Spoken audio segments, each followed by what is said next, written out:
yourself well, when you're fueling well, it reduces the stress on your body. And every time your body is stressed, that increases your stress hormone response, and that can weaken your immune system response. So those are kind of the ways that nutrition can impact your immune system health. So I'm just going to turn this off. So the first tip to keep in mind when you're trying to strengthen your immune system is to have a consistent eating schedule. So that's number one. I know right now your schedule might be different, you may not be training as much, but it's still equally important to keep your meal timings regular. So try to eat it regularly. For those who have worked with me, you know that we try to keep your meals and your snack within 4 hours. So try not to have more than 4 hours between your meals. The reason being, and what I see often with my athletes, is as soon as perhaps training is changed or the schedule is different, or they're not in the same training routine, what I often see is that you may have just 3 meals per day, just because your schedule is a little bit different, and you're not having as a consistent training schedule. And what that does is, if you have your breakfast at 7, or maybe you're waking up a little bit later, or 9, and then lunch at 12, and then dinner at 6, your energy is not going to be consistent, and your blood sugar is actually going to be all over the place. So you're going to have highs when you're having your actual meals, and certain lows in between your meals. And it's during the lows that's what's going to add stress to your immune system cells. That's what's going to add stress to your body as well, because you're still needing that energy. Even though you're more at home, what you want to do is perhaps reduce your portions because you're training less, but you still want to try to have that consistent eating schedule. So what that does is, if you actually have more of a regular routine, and you can adjust that based on, the time that you wake up. So let's say you're waking up later, mid-morning, you can still have your breakfast done, and then lunch around noon or 1, even if it's a little bit later, you just shift everything backwards. You may skip a snack. You may not need your morning snack now because your breakfast is a little bit later. And then you would have a snack between lunch and dinner, because there's a long gap between 12 and 6. And you may need a snack before bed, depending on the time you're going to sleep. So that way, instead of eating 6 or 7 times a day, depending on your previous eating routine, you're still eating regularly. Perhaps you're eating less meals, so you're eating between 4 to 5 meals a day, but you're still making sure that you don't have more than 4 hours between your meals where you're just staying there without any fuel. So that basically ensures consistent energy for your body. It ensures that there's enough carbohydrate supply for your body, but also enough to also be used by your immune system. And that's what usually your immune system is actually fueling on. It's the carbohydrate, the proteins, and the fats that you're getting from food. So that's my number one tip, is try to have as much as possible a schedule. And even if you're waking up later, you can still shift things a little bit to a later time, but still try to have that consistent schedule, and not having more than 4 hours between your meals and your snacks.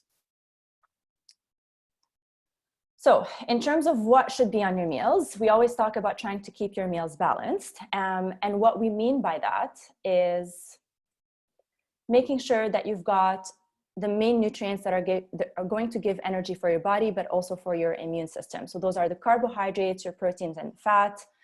You also want to keep up hydration, because when you're dehydrated, that can also increase stress hormone levels. And then again, that's going to lower your immune system response. So really making sure that you're getting enough fuel, you're drinking enough, just to make sure that you're minimizing stress as much as possible, with things that you can control, obviously. And I think nutrition is one of them that that is within your control. So what would a balanced plate look like? You want to make sure that you're getting enough carbohydrates, enough proteins, and then the antioxidant rich foods. And those antioxidant rich foods are going to be your vegetables and your fruits. Antioxidants are vitamins and minerals that are specifically high in vegetables and fruits, and they help your immune system by fighting off certain viruses and infections. So by including whole grains, by including lean proteins and your fruits and veggies, which are high in antioxidants, you're making sure that you're kind of getting a snapshot of each of these nutrients, and keeping your meal balanced. So an example of that, for example, for breakfast can be eggs for your protein. You can have whole grain bread as your carbohydrate. And then, you can cook up some spinach, cook up some mushrooms, or have a bowl of fruit on the side for your antioxidants. For lunch, I've got some examples actually here. You know, you can make a sandwich, you can include some lean turkey, some ham, some cheese in there for your protein. And then on the side, don't forget your vegetables. So you can have some cut up carrots, celery. Those are also things like carrots and celery, broccoli, Brussels sprouts, stuff like that are long-lasting vegetables. So if you don't want to go to the groceries that often nowadays, stocking up on some of those can actually be a good thing because they will last between, you know, about a couple of weeks at least. They'll stay fresh, and then you can combine that with a dip if you want, like hummus. Another example of a balanced meal can be in rice bowl. You can include beans in that for your protein. You can include some leftover chicken, and then have some avocado and some additional veggies on top of that, some peppers, some onions, or just making a stir fry. So, you know, including peppers, your choice of protein, chicken, sliced steak, and then some rice or noodles on the side. So that way you make sure that you're getting, you're hitting your carbohydrates, your protein, and then some vegetables on the side for your antioxidants. Now, sometimes what I see certain athletes do is, you know, either have a salad for lunch or perhaps have a pasta as a main meal, or just having chicken and veggies. So those are examples of meals while they're still healthy and they're still providing you with nutrients, they're still missing a food group. So you want to try as much as possible to really try to hit your carbs, protein, antioxidant group as much as possible, just so that you're able to get the majority of these nutrients. So you know, if you're having salads and chicken, perhaps you can include some leftover potatoes that were baked and top the salad with that, or have a bread on the side. If you're having pasta, perhaps you can top that with some cheese just to add a little bit of extra protein. And maybe you can have a salad on the side for your veggies. And then if you've got like a protein and veggie type of meal, again, perhaps you can still include some carbohydrate-rich food on the side, and that can be rice, potatoes, quinoa, all that kind of starchy grains. Now, when we talk about antioxidants, I know I mentioned that these are nutrients that are specifically high in fruits and vegetables, but they're also high in whole grains, and you'll also find them in nuts. And they, as I mentioned, they help keep your immune system healthy. If you are still training, they also play a role, for those of you who know me, they also play a role, we've talked about that with certain athletes. They play a role with supporting recovery, they help reduce inflammation. So really it's just a good nutrient to try to include in your diet as much as possible. And it's widely available in lots of different foods. So fairly easy to include in your diet. So an easy way to try to get some of that in your day-to-day is try to challenge yourself to include at least 2 different colored vegetables at main meal. So I talked about the egg, the fried egg example for breakfast. So adding mushroom, spinach, perhaps you want to add some peppers in there. As much as you can, include different colors, because you're going to get different antioxidants from that and different nutrients. And then pair that with a whole grain toast. And when you choose whole grain as opposed to white toast, for example, you're also going to get more of those antioxidants in, more of those vitamins in as well. So in a time where you're trying to support your immune system, I would say try to get more whole grains if possible. It doesn't mean you can't eat white bread anymore, but really just try to get a little bit of a variety, and when possible, try to also get some whole grains in. Another example of a way to include some antioxidant-rich food is, you know, you can have chicken breast with sauteed peppers, broccoli, and then on the side for your whole grains, have some quinoa or brown rice. In your snacks, try to include fruits, perhaps even in smoothies and at breakfast. So that can be berries, bananas, apples, pineapples, mangoes. So you can find these frozen in the grocery store and keep them in the freezer. And then just, you know, reach out to these when you need them. And that way they can last a longer time. If you've got bananas that are starting to ripen before they go bad, try to freeze those as well. So that way you can kind of keep some of these items readily on hand. And so you don't have to do those frequent trips to the grocery store as well. And then for salads, you can usually top either salads or yogurt with nuts and seeds. So that's a good way to include some of those healthy fats in, which are also rich in antioxidants. And then you can have trail mix in snacks as well.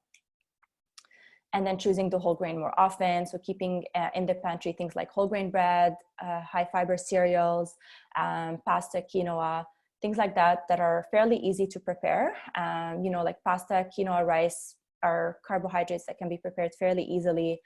You can make a big batch, and then you can use them in salads. You can use them as a side for a main meal. So quite good to make sure you're getting your antioxidants, but also fairly easy to prepare right now while you're at home.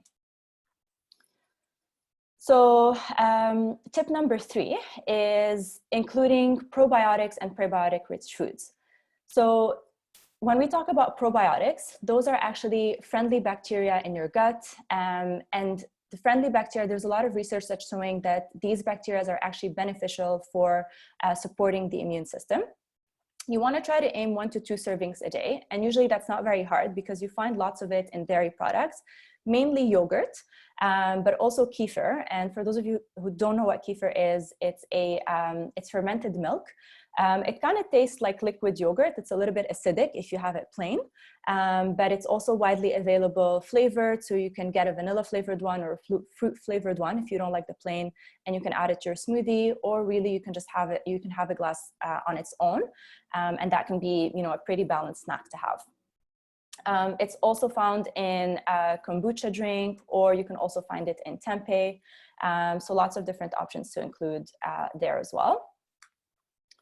With regards to prebiotics, prebiotics are usually high fiber foods, and these are going to act as the nutrients for the friendly bacteria. So the probiotics are the actual friendly bacteria that you can find in food and that you can get more of through the diet. And the prebiotics are foods that are actually going to feed that friendly bacteria in your gut.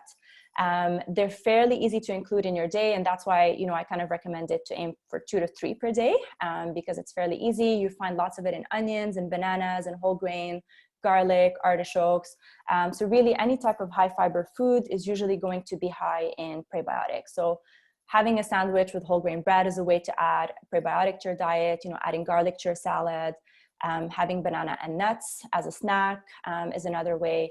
And then, cooking, sauteing some onions for your meal is a good way as well to get some prebiotics there.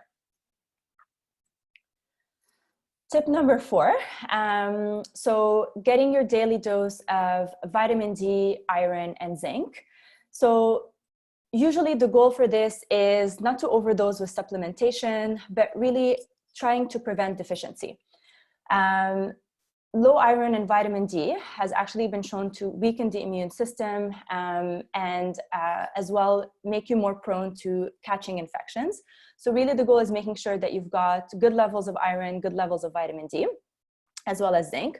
So for those of you who have worked with a dietitian or with myself, if you are already on a supplement, just make sure you're following those recommendations that were provided to you and that you're taking your vitamin D, you're taking your iron supplement, because you want to make sure that those levels are corrected. And if you don't have any deficiencies, then really your best bet is trying to get these nutrients from food as much as possible. So there aren't a lot of vitamin D rich foods, but some of them do give you a little bit of vitamin D. The highest one that's going to give you your daily needs of vitamin D is actually going to be salmon. You don't want to include salmon though every day, but if you can include a fatty fish about 3 times a week, that would be great to get your vitamin D needs through there. And then you can also get some of it, not a lot, but you'll still get a little bit of it through dairy and eggs. And then you'll notice some orange juices, not all of the orange juices, but some of them are actually fortified with vitamin D. So they add it into the orange juice and it will say that on the label. So if you want to get your vitamin D that way, you can.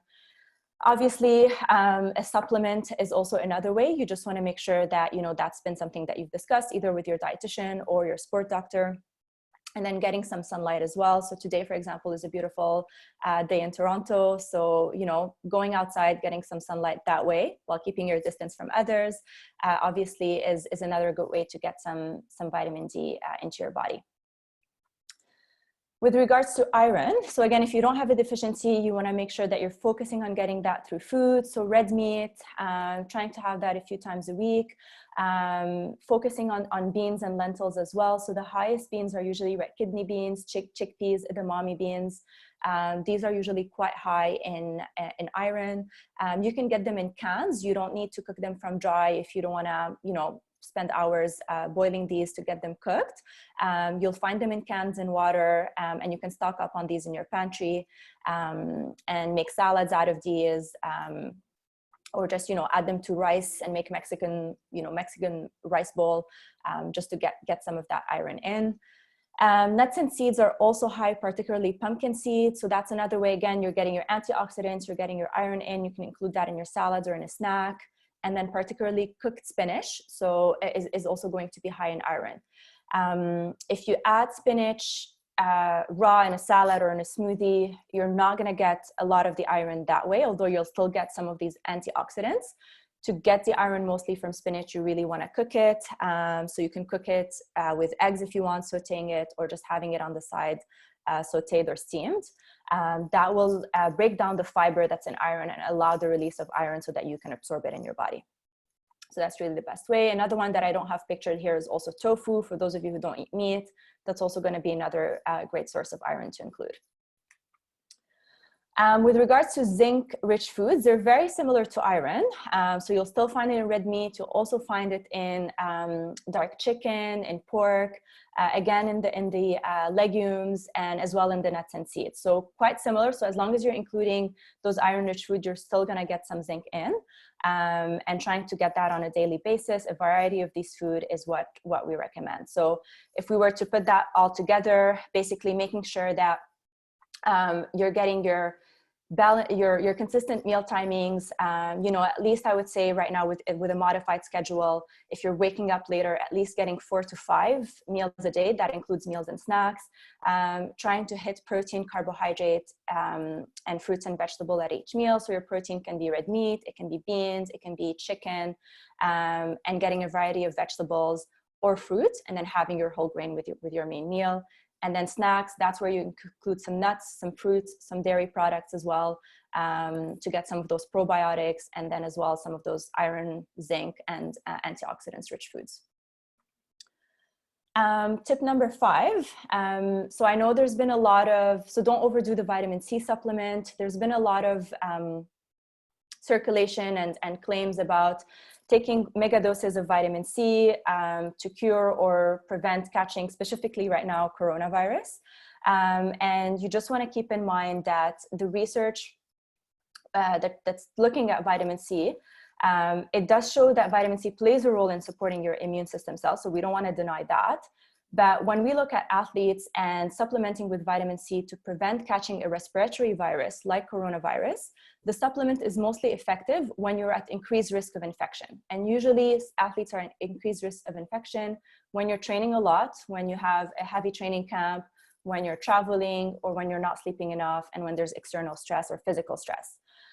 Right now, I would say most of you shouldn't be traveling because that's banned. You know, you should be at home taking care of your body, trying to minimize stress as much as possible. Training is reduced, so I wouldn't necessarily see that there's a lot of physical stress on your body right now.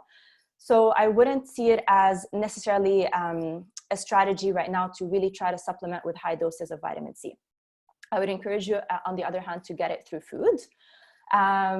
If you are interested in supplementing, it's always a case-by-case scenario. So that doesn't mean that, you know, we wouldn't recommend supplementing with a vitamin C at all individually. You just want to make sure you're working with your dietitian or your doctor before you're taking high doses. Number one, you know, you're all high-performance athletes, and you want to make sure that the supplement you're taking is safe. It doesn't have any banned substances. But number two, we always try to look at whether we can improve the intake through diet first before resorting to a high-dose supplement. So try to get it from food as much as you can. There's lots of variety of foods that can give you vitamin C, and you can really get even more than your daily needs just by having lots of fruits and vegetables in your diet. So if you include, you know, about half a cup of broccoli or Brussels sprout that are cooked with your dinner, having some, you know, a handful of bell peppers with your lunch, adding some berries with your breakfast, perhaps a kiwi or a fruit in your snack. All of those are fruits and vegetables that are high in vitamin C and can get you even more than your daily needs in just one day. And of course, the citrus fruits like grapefruit, oranges, all of those are also going to be quite high. So you can include those also in your day. So just wrapping up here, some of the tips that we discussed. So try to focus as much as possible on getting your balanced meal and making your meals consistent so that you're not spacing, you're not waiting more than 4 hours without eating. Even though training is reduced, you still need carbohydrate and you still need to eat every few hours. The most you need to do is perhaps just have smaller portions. Try to go intuitively with how you're feeling, with how hungry you are, and reducing those portions if you are training less and moving less. But really the consistency of your timings should more or less stay the same, and still having some carbs, protein, fruits and veggies at each meal. Make sure you are adding those antioxidants, probiotics and prebiotics, rich foods in your diet on a daily basis. As I showed you, a lot of these foods are really easy to incorporate. So lots of fruits and veggies can be incorporated at each meal. Having yogurt, having kefir can be an easy way to add some probiotics into your day. And then if you have an iron deficiency or low vitamin D, make sure you're taking the supplements as were recommended by your sport dietitian, and then try to include those in your diet as well. And then as much as possible, try to get your vitamin C from food, because supplementation is not necessarily needed at this time. So that's it for me. Do you have any questions? I just want to make sure I'm getting everybody.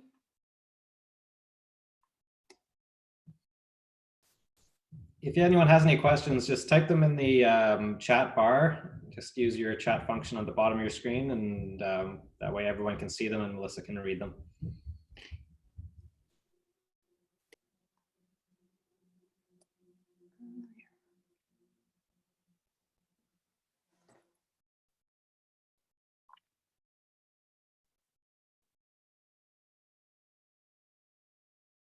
Thank you. Great. If no one has any other questions, we will try and post this video up sometime today for anyone who wants to review it. Thank you again, Melissa, for taking the time to present to us. And I think someone has a question. Sorry. You say snack before sleeping. Yeah, so this was just an example. If we go back to that slide. Okay, so I think this is a slide that you're talking about. All right, I'm just going to move this a little bit. Okay, so really here what we're trying to do is, if some of you are having dinner early, let's say around 5 or 6, and you're not sleeping before 10 or 11, you could add a snack there, because that's going to leave more than, you're going to go to bed, and by the time you wake up the next day, it's going to be more than 12 hours since you've eaten.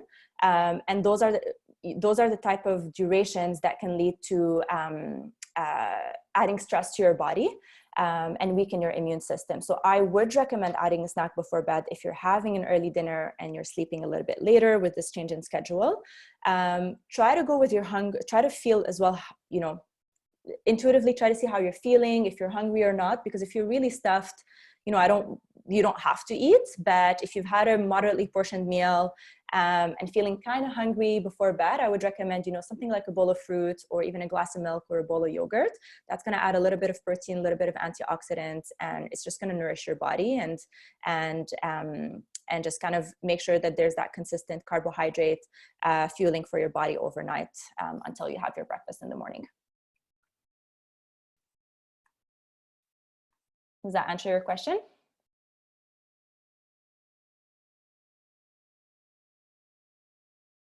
Thank you, Hugues.